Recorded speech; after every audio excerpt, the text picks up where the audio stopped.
in the referendum on Russia's constitution show that over 70% of people back changes which could see Vladimir Putin extend his presidential term until 2036. Restrictions enforced over the COVID-19 pandemic meant polls have been open for a week to bolster turnout without increasing crowds casting ballots. But critics say this has been an extra tool to manipulate the outcome. If the changes are approved, President Putin will have the ability to reset his presidential term tally to 0, allowing him to serve 2 more back-to-back 6-year terms. Let's go straight over to Moscow, where we can speak to our correspondent Galina Polonskaya.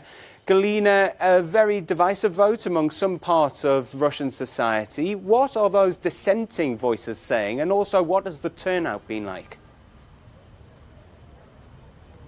Well, hello. Actually, right now I'm standing in the center of Moscow, where people who strictly opposed to this vote have gathered, and they were shouting down with the Tsar, and the best amendment is for Putin to step down. And I've been talking with those protesters here, and they said that they think that this vote, the only reason of this vote is for Vladimir Putin to stay in power. But of course they oppose many amendments, the one which defines the marriage as a union of a man and a woman, for example, and it would violate the rights of the LGBT people, and all of the others. They say that those amendments are just representing his power. And you see right now it's pretty calm behind me. The police have been spreading face masks, but this square is surrounded by huge police trucks. You can see one right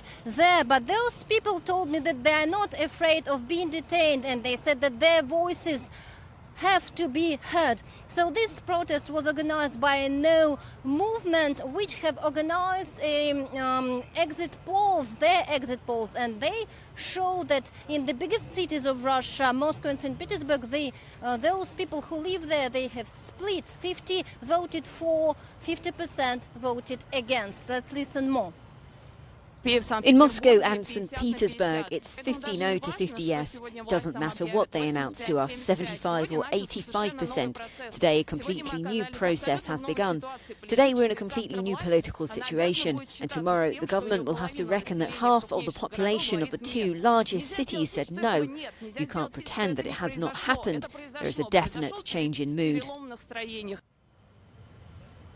Meanwhile, the Central Electoral Commission announced the early results after counting 10% of the votes, and it says that 70% support the amendments, and the turnout is 64%, which is even higher than the expectations of the Kremlin. Galina Polonskaya joining us here from Moscow, and we'll be coming over to you later on this evening when those results, or preliminary results at least, are revealed. Thanks very much.